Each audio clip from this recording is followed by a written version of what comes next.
and purport by His Divine Grace A.C. Bhaktivedanta Swami Srila Prabhupada. Translation.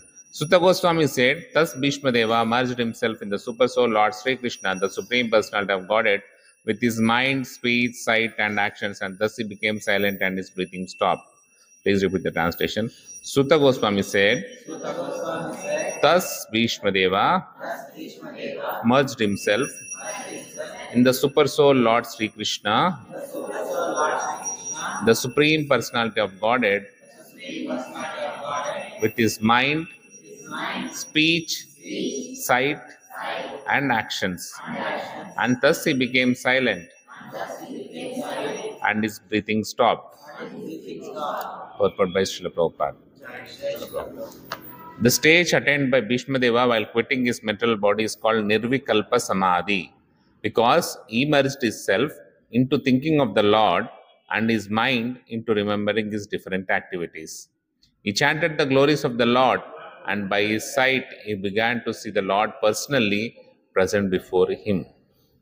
And thus all his activities became concentrated upon the Lord without deviation. This is the highest stage of perfection, and it is possible for everyone to attain this stage by practice of devotional service.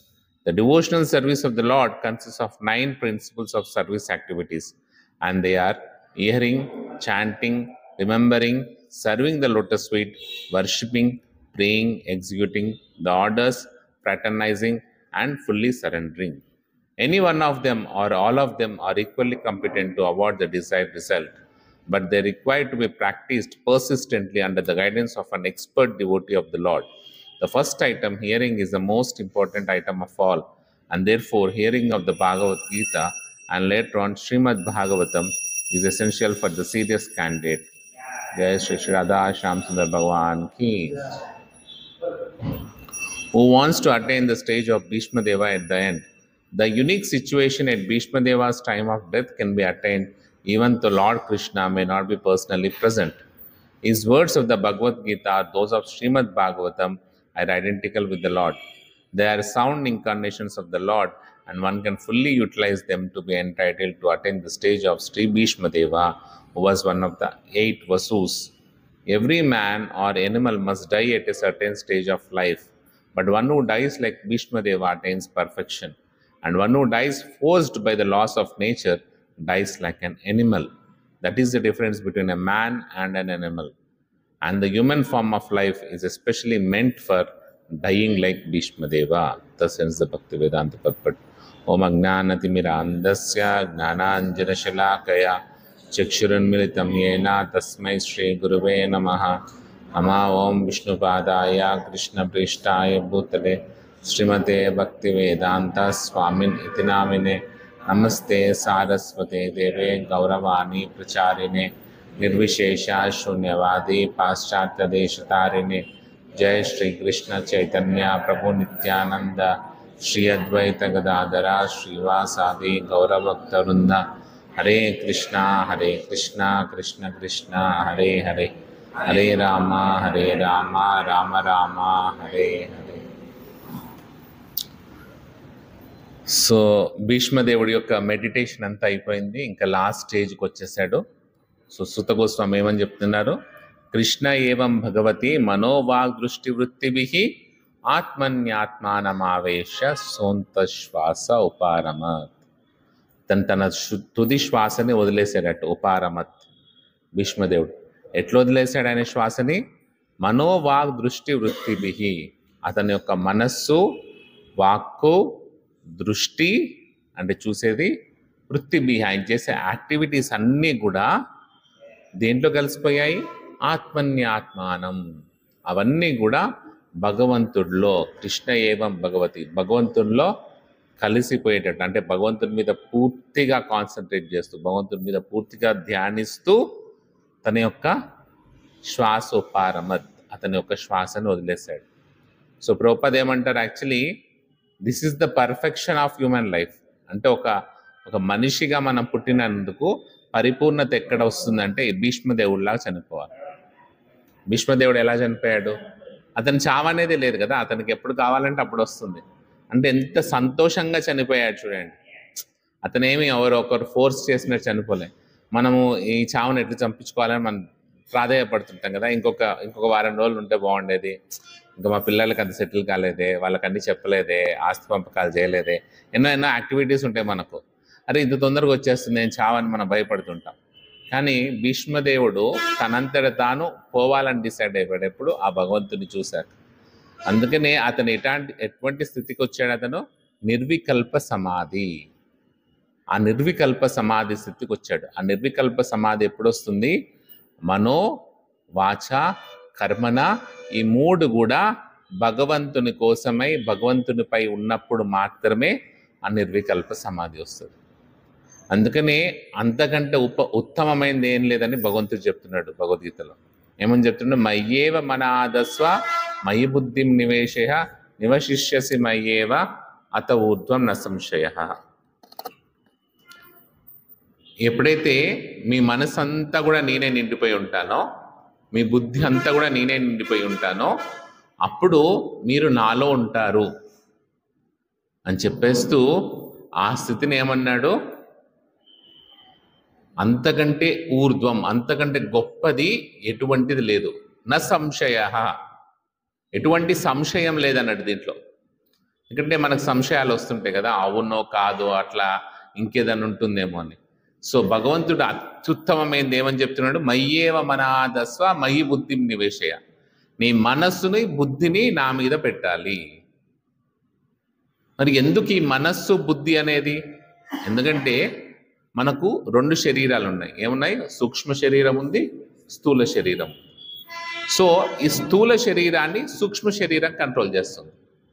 So సూక్ష్మ శరీరంలో మూడు ఉన్నాయి. ఏంటి? అహంకారం, మనస్, బుద్ధి. అహంకారం అనేది మనలో ఉండే క్వాలిటీ, దాన్ని మార్చడానికి, దాన్ని కన్వర్ట్ చేయడానికి లేదు. సో అది మారాలి అంటే ఎందుకంటే ఈ భౌతిక సృష్టిలోకి ఒక జీవి ఎందుకు వచ్చినాడంటే దానికి కారణం ఓన్లీ అహంకారం. అందుకనే ఈ భౌతిక జగత్తుని డిస్క్రైబ్ చేస్తూ ఈ భౌతిక జగత్తులో లాస్ట్ లేయర్ ఏంటంటే అహంకారం అన్నట్టు. అహంకారాన్ని ఎప్పుడు జయిస్తాడో వాడు డైరెక్ట్ వైకుంఠ లోకానికి వెళ్ళిపోతాడు. ఎందుకంటే ప్రతి ఒక్కరికి మనలో చాలా అహంకారం నిండి ఉంటుంది. నేను ఇంత గొప్ప, నాది అది అది అది. కానీ ఒకనొక టైంలో నువ్వు ఎంత గొప్పడువైనా నీ అస్థికలు గంగలు కలపాల్సిందే, ఎంతలోనైనా వాడిని కూడా గంగలు కలపాల్సిందే, అంతే కదా. దాన్ని తీసుకొని మ్యూజియంలో పెట్టినంత మాత్రం నువ్వేమో ఆనందం పడవు. నేను కొంచెం ఒక ₹1,00,00,000 పెట్టి పెద్దగా సమాధి కట్టుకుంటావేమో, దాంతో నీకు ఎటువంటి ఆనందం లేదు. అది అస్థికలకి శోభ తప్పితే నీకేం శోభ లేదు కదా.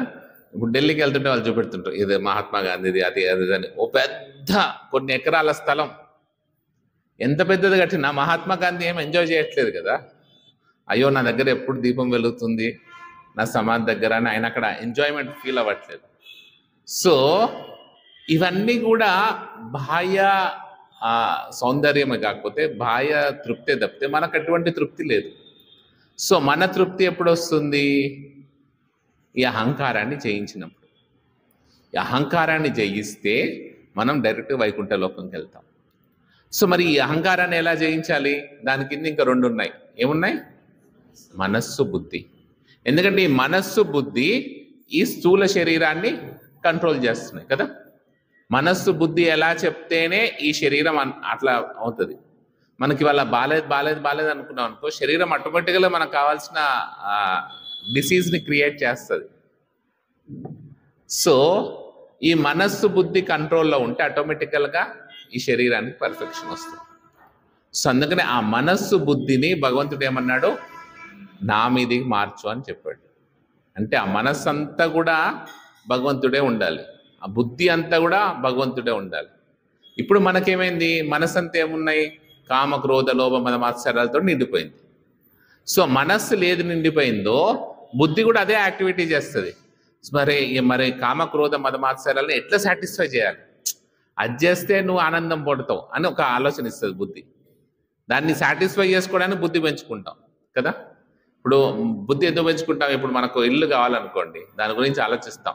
ఇట్లా పలానా ఇంజనీర్ని తెచ్చుకోవాలి, పలానా డబ్బులు తెచ్చుకోవాలి, బ్యాంక్ లోన్ తెచ్చుకోవాలి, ఇంకా ఏవో బుద్ధి అనేది డెవలప్ అవుతుంది. అంతవరకు మనకు ఆ బుద్ధి లేదు కదా. ఆ బుద్ధి ఎందుకు డెవలప్ అయింది? మనస్సులో మనకు ఒక ఇల్లు కట్టుకోవాలని కోరిక వచ్చింది, ఒక కామం అనేది స్టార్ట్ అయింది అక్కడ. సో అలానే కోపం వచ్చింది అనుకోండి, దానికి కూడా బుద్ధి చెప్తుంది, మన అట్లా కొట్టరా, మన ఇట్లా కొట్టరా, మన అలా అవమానించరా, నేను ఇలా ఈ అరిషడ్ వర్గాలు, ఈ లోభం, మదం, మాత్సర్యం అన్నీ కూడా మన బుద్ధిని కలుషితం చేస్తున్నాయి.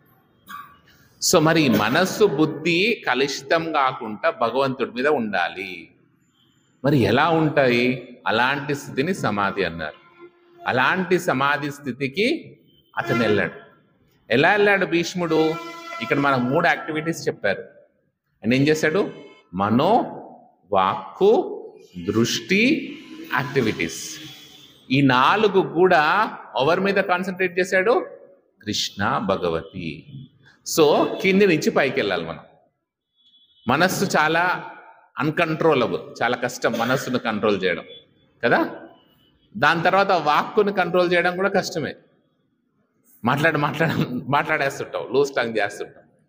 సో దానికంటే కొంచెం దృష్టిని కంట్రోల్ చేయవచ్చు. ఏదో మనకు అనవసరమైంది అయితే ఇంకోసారి చూసుకోవచ్చు మనం. సో దానికంటే ఈజీ కర్మభిహి, వృత్తిభిహి, మనం చేసే యాక్టివిటీస్. సో కింద నుంచి పైకి వెళ్తే మనకు చాలా ఈజీగా ఉంటుంది. సో ఫస్ట్ ఏంటి? వృత్తిభిహి. మన వృత్తిభిహి ఇప్పుడు ఏముంది?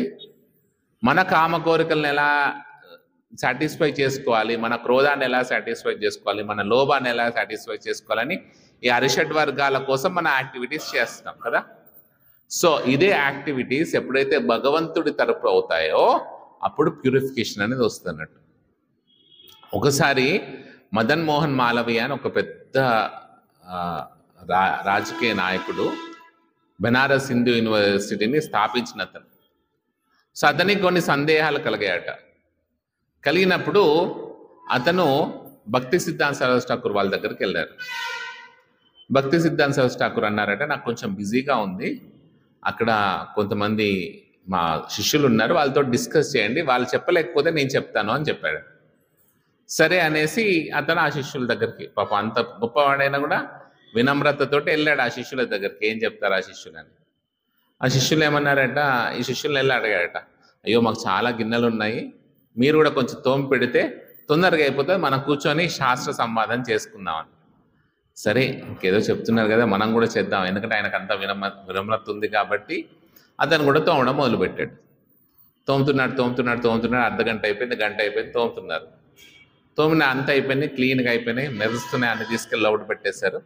చెప్పండి ఇప్పుడు మన శాస్త్ర సంవాదం చేసుకుందామని వీళ్ళు శిష్యులు అడిగారు.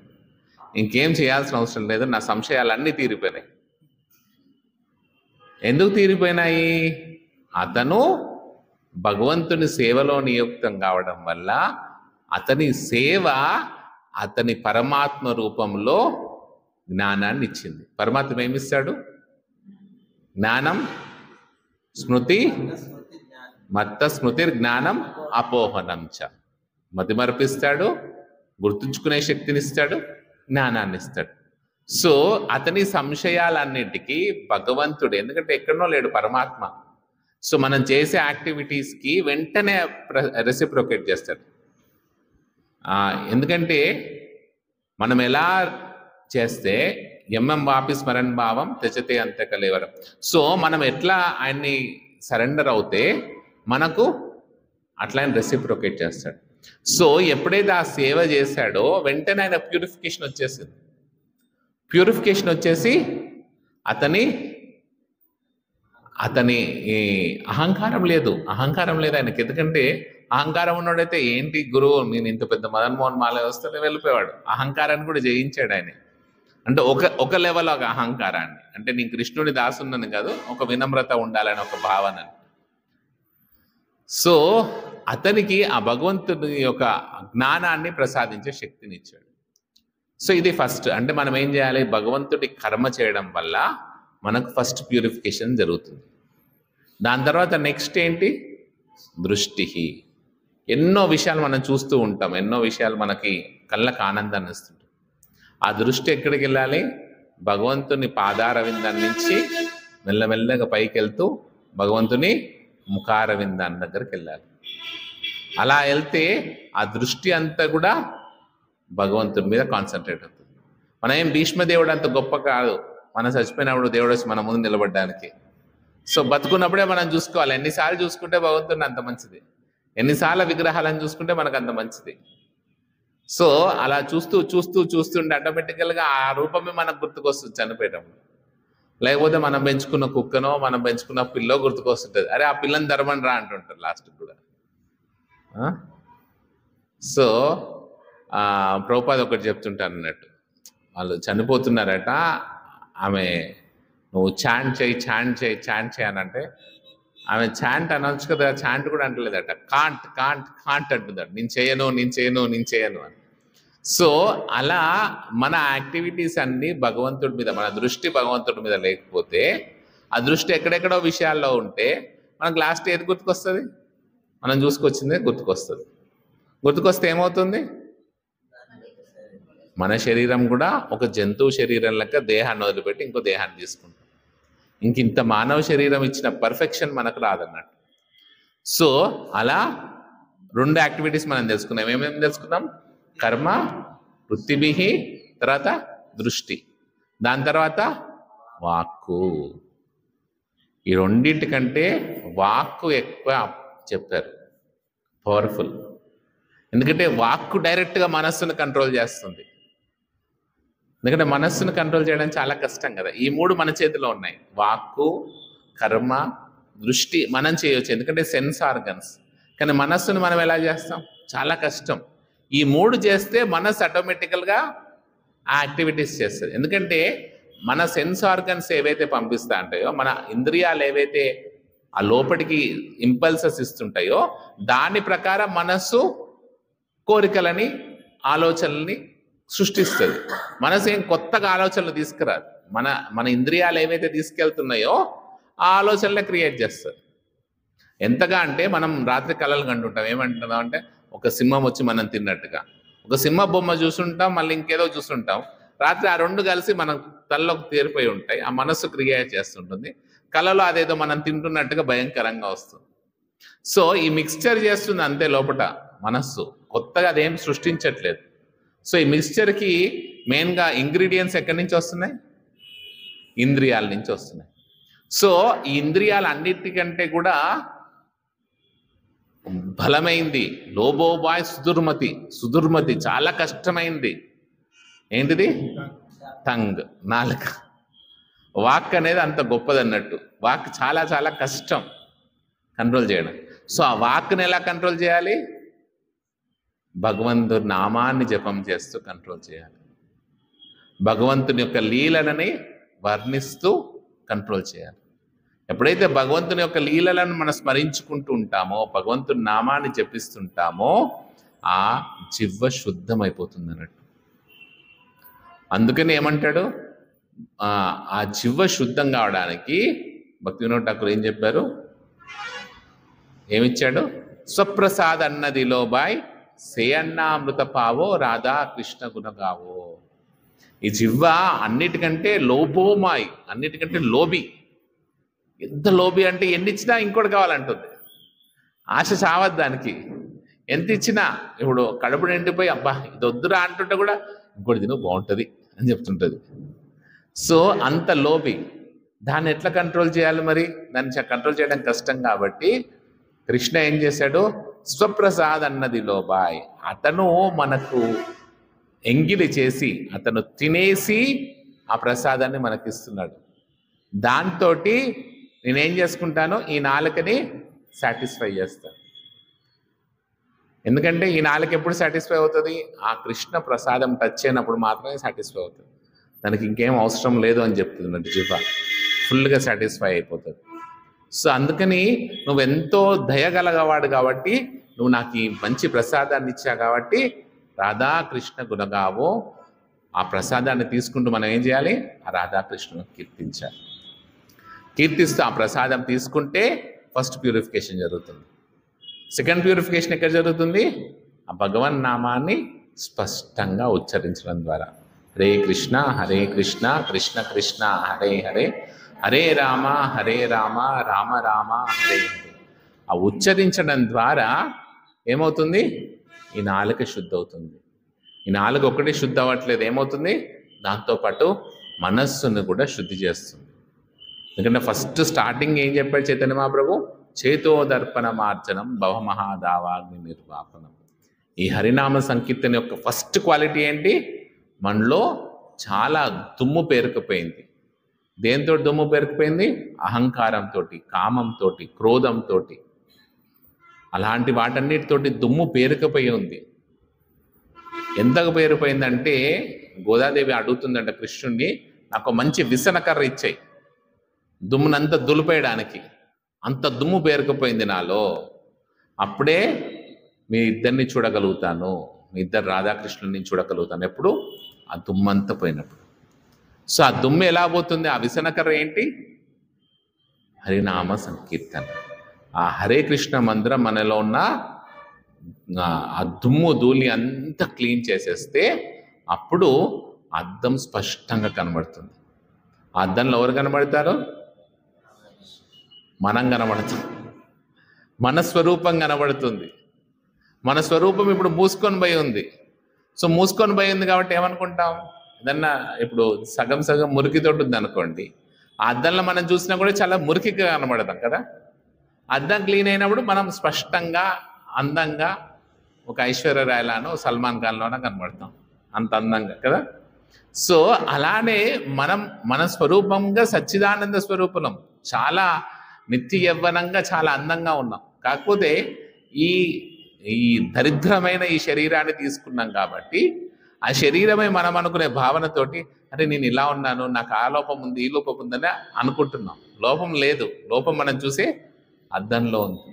మనం ఈ శరీరం నాదని అనుకుంటున్నాం కాబట్టి లోపం ఉంది. ఈ శరీరం నాది కాదు, ఈ శరీరం ఒక బాహ్య వస్తువు, నా శరీరం అక్కడ సచ్చిదానంద స్వరూపం అని తెలుసుకున్నప్పుడు మనము నిజమైన ఆనందాన్ని పొందుతాం. సో దానికి భక్తి అవసరం అని చెప్తారు. సో ప్రభుపాద ఇక్కడ ఏం చెప్తున్నారు? భక్తికి, నవవిధ భక్తిలో ఏది చేసినా కూడా మనకు ఒక పర్ఫెక్షన్, అంటే దాని యొక్క పర్ఫెక్షన్ స్టేజ్కి వెళ్ళాలి. ఆ పర్ఫెక్షన్ స్టేజ్ ఎక్కడ వెళ్ళగలుగుతామో మనము ఆ నవవిధ భక్తిలో ఏదో ఒక భక్తిని మనం ఒక ఆచార్య ముఖమున, ఆచార్యుడు ఎలా గైడెన్స్ ఇస్తే అలా వెళ్ళడం. అందుకని ఏమంటున్నారు Prabhupad? Guidance of an expert devotee of the lord. ఆయన ఎంత ఎక్స్పర్ట్గా ఉండాలంటే, ఎంత నిష్ణాతుడిగా ఉండాలంటే, తన శిష్యుడికి ఎలా చేయాలో చెప్పి దాంట్లో పర్ఫెక్షన్ ఎలా సాధించాలో ఈజీగా చెప్పేలాగా అన్ని షార్ట్ ట్రిక్స్ చెప్పాలి, తొందరగా ఎలా సాల్వ్ చేయాలనేసి ప్రాబ్లమ్. అట్లా షార్ట్ ట్రిక్స్ చెప్పే దగ్గర మనం అందరం వెళ్తాం కదా. లాంగ్ మెథడ్లో ప్రతి ఒక్కరు చెప్తాడు. దాంతో కాంపిటేటివ్ ఎగ్జామ్స్లో మనం సాధించలేం. ఎవరైతే ఐఐటీలో ఫాస్ట్గా చేయడానికి షార్ట్ టిప్స్ ఎవరు చెప్తారో ఆ లెక్చరర్కి కోట్లు పెట్టి కొట్టుకుంటాయి, నా దగ్గర రా, నీ దగ్గర రా అని. అప్పుడప్పుడు దాడులు కూడా చేసుకున్న సిచ్యువేషన్లో ఉన్నాయి. ఎందుకంటే అట్లాంటి ఎక్స్పర్ట్ మనకు కావాలి. సో అలానే మన ఆచార్యులు ఎలా ఉండాలి? మనని భక్తిలో అలాంటి ఎక్స్పర్ట్ అయి ఉండాలి. దేంట్లో? మనని ఆ నవవిధ భక్తిలో ఏదో ఒక ప్రాసెస్లో మనల్ని నిష్ణాతులుగా చేయడానికి. సో అందుకనే నవవిధ భక్తిలో ఫస్ట్ ఎక్కడి నుంచి స్టార్ట్ చేశారు? శ్రవణం, కీర్తనం, విష్ణు స్మరణం, పాదసేవనం. సో ఆ శ్రవణం, కీర్తనం తోటి ఏమవుతుందంటే స్మరణం వస్తుంది మనకు. ఎందుకంటే స్మరణం అనేది చాలా ఇంపార్టెంట్. కృష్ణ భగవద్గీత మొత్తం అదే చెప్తున్నాడు. మమ స్మరణ, మమ స్మరణ, మమ స్మరణ, మన స్మరణ. యుద్ధం చేయి, నన్ను స్మరించు, నన్ను స్మరించుకుంటూ యుద్ధం చేయి. సో ప్రతి ఒక్క విషయంలో ఆయన ఏం చెప్తున్నాడు? స్మరణ, ఆ రిమెంబరింగ్ భగవంతుడు. ఎందుకంటే ఆ రిమెంబరింగ్ ఉంటే మన పర్ఫెక్షన్ వచ్చింది. ఏ నిమిషాలైనా పోవచ్చు. అందుకే కులశేఖర్ ఆల్వార్ అంటాడు కదా, నాకప్పుడు ఎటువంటి స్థితిలో ఉంటానో, నిన్ను తలుచుకునే శక్తి ఉంటుందో లేదో, నిన్ను స్మరించుకునే శక్తి ఉంటుందో లేదో, ఇప్పుడే నా మనస్సు ఒక హంసలాగా నీ పాదార విందంలో ఉన్నప్పుడు నన్ను తీసుకొని వెళ్ళిపో అని చెప్తున్నాడు. ఆ స్మరణ అనేది ఇంపార్టెంట్. మరి ఆ స్మరణ ఎప్పుడు భగవంతుడి గురించి స్మరించుకోవాలి అంటే, ఎందుకంటే మన స్మరణలు ఇప్పుడు అన్నీ ఈ క్లాస్ ఎప్పుడైపోతుంది, ఇంట్లో పోవాలి, పిల్లలు ఎలా ఉన్నారు ఏంటో, ఈ స్మరణలతో నిండిపోయింది. ఆ స్మరణ కృష్ణ స్మరణ కావాలి. ఆ కృష్ణ స్మరణ ఎప్పుడవుతుంది? శ్రవణం, కీర్తనం పర్ఫెక్షన్ అయినప్పుడు ఆ కృష్ణ స్మరణ అనేది మనకు వస్తుంది. సో అందుకనే చైతన్య మహాప్రభుకి రామానందరాయ్ ఎన్నో చెప్తున్నాడు, ఎన్నో విషయాలు చెప్తున్నాడు. ఇట్లా వైరాగ్యంతో వస్తుంది, అదే వస్తుంది, ఇది వస్తుంది, దీంతో భగవంతుని చేరుకోవచ్చని. చైతన్య మహాప్రభు ఏం చెప్తారు? కలియుగంలో చాలా ఇంప్రాక్టికల్, అంటే వాళ్ళు సన్యాసం తీసుకోవడం. అంటే ఒకప్పుడు వర్ణాశ్రమం అంటే కొన్నేళ్ళు బ్రహ్మచారిగా ఉండాలి, తర్వాత గృహస్థాశ్రమం తీసుకోవాలి, తర్వాత 50 ఏళ్ళు కాగానే వానప్రస్థంకి వెళ్ళిపోవాలి, 60 ఏళ్ళు కాగానే సన్యాసం తీసుకోవాలి. అలా ఒక సిస్టమేటిక్గా ఉండేది. కానీ ఏమంటాడు చైతన్య మహాప్రభు, అది ఈ యుగంలో పాసిబుల్ కాదు. ఎందుకంటే ఈ యుగంలో ప్రతి ఒక్కరు కూడా చాలా నీచమైన స్థితిలో ఉన్నారు. సో వాళ్ళకు ఒకటే ఏంటంటే స్థానే స్థిత గతిరత. వాళ్ళు ఎటువంటి స్థితిలోనైనా ఉండండి, వాళ్ళ గతి ఎలా మారుతుంది అంటే ఈ హరే కృష్ణ మంత్రం ద్వారా, ఈ శ్రవణం కీర్తన ద్వారా మనం ఎక్కడ ఉన్నా కూడా ఆ సుప్రీం పర్ఫెక్షన్ని, ఆ ఉత్తమమైన స్థానాన్ని మనం పొందగలుగుతాం. ఆ ఉత్తమంగా ఈ దేహాన్ని విడిచిపెట్టే శక్తిని మనం పొందగలుగుతాం. అందుకే కృష్ణ కాన్షియస్ అనేది ఆర్ట్ ఆఫ్ లివింగ్ కదా, ఆర్ట్ ఆఫ్ డయింగ్. ఎలా చనిపోవాలనేది నేర్పిస్తుంది కృష్ణ కాన్షియస్నెస్. ఎలా మన పర్ఫెక్షన్ అనేది కావాలి. ఎందుకంటే ఎంత పర్ఫెక్ట్గా రోజు 100 మార్క్స్ రానియండి, ఎగ్జామ్ రోజు వాడు నిద్రపోయినాడు అనుకోండి, వాడు మళ్ళీ ఇంకో సంవత్సరం అదే చదవాల్సిందే. అరే వాడు సంవత్సరం అంతా కష్టపడ్డాడు కదా అని ఇంకో దానికి తీసుకెళ్ళరు. సో అలానే మన పర్ఫెక్షన్ ఎప్పుడు చూస్తాం మనం? ఆ చనిపోయేటప్పుడు ఒక్క క్షణం భగవంతుని తలుచుకుంటే చాలు. భీష్ముడు చూడు ఎంత బాగా తలుచుకుంటుండో భగవంతుని యొక్క స్వరూపాన్ని, మొత్తం అతని స్మరణ అంతా కూడా, మనం ఇన్ని శ్లోకాలు చదువుకున్నాం, స్మరణ అంతా కూడా ఆ పార్థసారథి రూపం మీదనే, ఆ కృష్ణుడి మీదనే కంప్లీట్ స్మరణతోటి అతని దేహాన్ని విడిచిపెడుతున్నాడు. అలాంటి పర్ఫెక్షన్ మనకు కూడా రావాలంటే మనము ఆ నామాన్ని శ్రద్ధగా జపం చేయాలి. హరే కృష్ణ కృష్ణ కృష్ణ హరే హరే, హరే రామ రామ రామ